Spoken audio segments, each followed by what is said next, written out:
Hey everyone, so the version 3 beta changes for Luna 8 have arrived, and for this beta patch, a lot of people were expecting some nerfs to Sandrone, as she looked especially strong damage-wise after the version 2 beta. Initially, when the version 3 beta changes came out, there didn't seem to be that many obvious changes when looking at the kits of Sandrone and all the buffed characters regarding number values or wording differences that alter how abilities work, but then, through data mining and testing from actual beta sources, subtle changes made to the stellar conduct reaction itself were found that significantly downscale all stellar conduct related teams in terms of damage. But then a day after that, there was a hotfix that reverted some of the nerfs made. Just this week alone has made this beta a very wild ride with ups and downs seemingly daily. But with this beta being relatively stable now and a lot of this information being scattered from different sources, on top of some of these changes not being that straightforward to understand, I wanted to go over all of the important changes made in the version 3 beta for Luna 8, as well as highlight the most important changes and analyze how all these changes affect the power level of Sandrone, as well as the other stellar conduct related buffed characters. First, let's go over the straightforward changes that can be seen very clearly within the character kits. First up, Sandrone, who got 3 changes. First, the damage of Sandrone's stellar conduct beam hits from her charge attack were slightly increased. At talent level 10, the attack scaling went from 159.38% to 161.5%. The stellar conduct damage from her charge attack is one of her most important damage sources, but the increase in motion value here is very minimal, so ultimately not that impactful. Second, Sandrone's C2 damage buff to the stellar conduct beam hits of her charge attack were changed. Originally, the C2 buff was calculated as a quill, giving a base 120% attack scaling quill, then giving a plus 40% attack scaling quill after every charge attack beam hit, stacking up to 3 times. Now because this extra damage from C2 was being calculated as a quill, Sandrone's C2 wasn't very good, especially when compared to other limited 5-star DPS C2s like Signifies. With the version 3 beta, the C2 damage buff was changed from being an attack scaling quill to give crit damage instead. It gives a base 40% crit damage and then an additional 20% after each beam hit, stacking up to 3 times. This should be slightly better than before, but overall, Sandrone's C2 still doesn't look that strong at the moment, so effectively, this change also wasn't that impactful. And third, based on the Chinese text and supported by beta tester anecdotes, Sandrone's skill now instantly reduces her decoding power by 70 immediately on cast instead of 40. So now, if you want to drain Sandrone's decoding power from 100 to 0 after overheating with her charge attack, you don't have to hover in your skill state as long to reduce the remaining decoding power. Sandrone did have some animation cancels revolving around this overheat mechanic, and this change makes it so that you can perform Sandrone's animation cancels a bit easier since it is now harder to mess up, resulting in lower rotation time to optimize Sandrone's damage per second. Next, we have Wriothesley. Wriothesley got 1 change and it was to his C6. Part of his new C6 for stellar conduct teams adds extra icicle damage that deals stellar conduct damage. The attack scaling of these icicles were increased from 40% to 60%. Cool for the C6 Wriothesley owners. For Cyno changes, his updated C2 gives a stacking damage buff to stellar conduct damage to characters affected by his C1 EM buff. This was buffed from 10% per stack to 16% per stack, max 5 stacks. Again, cool buff if you have C2 Cyno, but Cyno's A4 quill buff for his new stellar conduct damage and stellar conduct teams is still a quill based on the data mine, meaning he still has the big damage nerf when compared to the original iteration of this buff, which was direct motion value. Finally, we have Yae. The other buffed characters received no direct kit changes. The scaling of Yae's stellar conduct damage coming from her turrets was increased to 125% of her attack to 150%. Her C1 now gives 10% more stellar conduct and electro damage bonus for 10 seconds now instead of 8, and her C6 gives Yae 50% more crit damage to her own stellar conduct damage. Now aside from these evident buffs to Yae, who was already looking very strong, HOYOMiX did make some internal mechanical changes to how her turrets work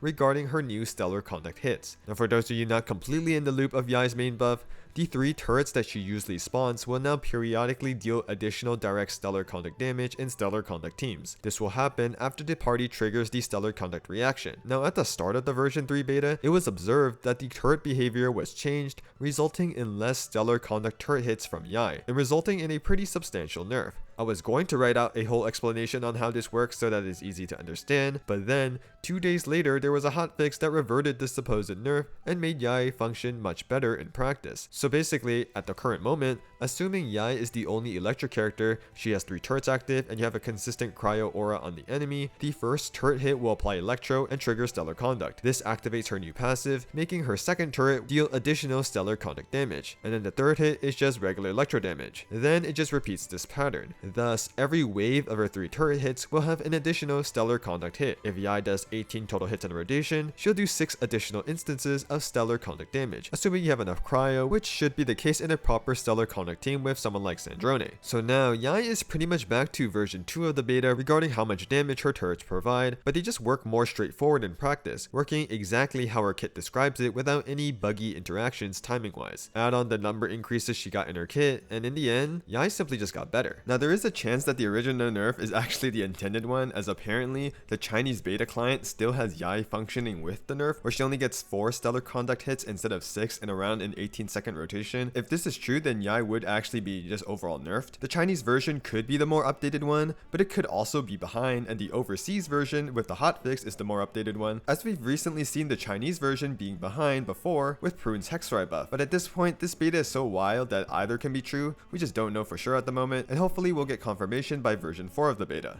But other than the specific character changes, the other big change that was made was to the stellar conduct reaction itself. To give a quick summary on the new stellar reaction, triggering the stellar conduct reaction doesn't deal any damage. Instead, it creates and refreshes the duration of a pole star field. While you are in this field, 3 main things happen. First, stellar conduct related characters will enter the radiant stellar conduct state, which unlocks very important parts of their kit. Second, enemies have their physical resistance reduced by 40%. And third, the team gets a buff to their cryo, electro, and stellar conduct damage depending on how many electro and cryo hits are done to enemies every 3 seconds. And this damage buff from the pole star field is where the changes occurred. First, the maximum buff that you can get from it has increased. Initially, you can only get up to 10 stacks, which gave 38% cryo and electro damage bonus and a 1.9x multiplier to stellar conduct damage. This has been raised to 12 stacks, which will give 40% cryo and electro damage bonus and a 2x multiplier to stellar conduct damage, so a slightly higher ceiling. However, the biggest change was to the stack generation. Previously, 1 cryo or electro hit on an enemy gave 1 stack, and a team like Sandrone, Yae, Beidou, and Chi-Chi would easily max the buff out in single target. But now, you need 3 hits for 1 stack, triple the previous amount, making it practically impossible to get max stacks with current teams other than in AoE scenarios. With this change, the same team that previously maxed the buff out in single target will now only average around 5 stacks. Now in this example, buff wise, you get 7% less cryo and electro damage bonus, which honestly isn't that big of a deal. But the stellar conduct multiplier going from 2x to 1.65x is actually quite significant, because this number is its own multiplier in the stellar conduct damage formula. And for characters like Sandrone, Yae, Cyno, and Wriothesley, direct stellar conduct damage from their abilities makes up the majority of their damage profile. So now that they get a lower stellar conduct damage multiplier with the pole star field changes, all these characters' damage is going to take a hit in their stellar conduct teams.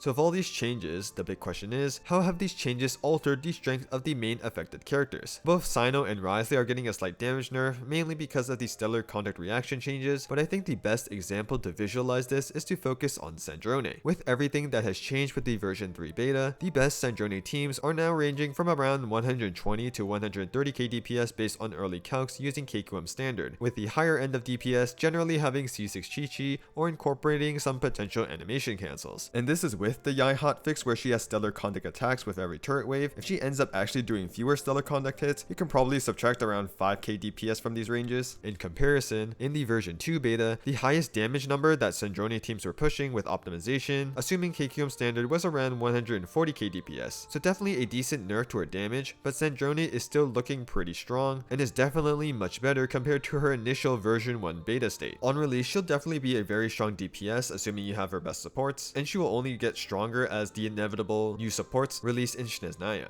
But other than just damage differences, there are some important key implications that we can take away with these beta changes. First, let's talk about Yae. She has gotten so many bug fixes and hot fixes regarding her turrets, and in the end, everything has been positive for her as of now. She is definitely the current strongest buff older character for stellar conduct, and if her current power level remains, it may just be intended that Yae will remain the best in slot support for stellar conduct teams and won't get replaced. Now, I wouldn't say that she's a must pull for stellar conduct teams just yet. I would definitely wait for more info on 7.0 first. The second thing is regarding the increased amount of hits needed to get the highest damage buff from Stellar Conduct's Polestar field. With more cryo and electro hits needed for stacks, current Stellar Conduct teams won't be close in reaching the 36 cryo and electro hits needed within a 3-second time frame for max stacks of the damage buff in single target, even with all the best possible off-fielders that we have. In a way, this does give more meaning to the reaction, since previously it was very easy to get the max damage buff, making the existence of this requirement have little purpose. But this does open the door to possibilities of how we're supposed to get max stacks in single target. Now, there is a world that HOYOverse does not intend for us to get max stacks other than in AoE, but there is also a good chance that max stacks is achievable in single target with the new content coming in snezhnaya. Perhaps we'll get a stellar resonance like Lunar's moon sign resonance that helps with stack generation, but what I think is more likely is that HOYOverse designs a new 5-star Stellar Conduct support, and potentially even the Cryo Archon, around having a ton of hits, or just having a passive that amplifies stack generation in their kit. This would make pulling them even more of a benefit to Stellar Conduct teams, which is a character design decision we've seen a ton of times in nod-krai already, with supports like Anefa, Lalma, etc. So there's a ton of potential clues coming from these beta changes that will likely impact the game's future meta, but ultimately we'll just have to wait and see what ends up releasing when we actually enter the snezhnaya patches. And that's everything I wanted to cover about the Luna 8 version 3 beta changes. If you enjoyed this update video, make sure you like the video or sub to the channel so you don't miss out on any future analysis related videos. If you have any questions, feel free to leave a comment, and with that, I hope you all have a wonderful day.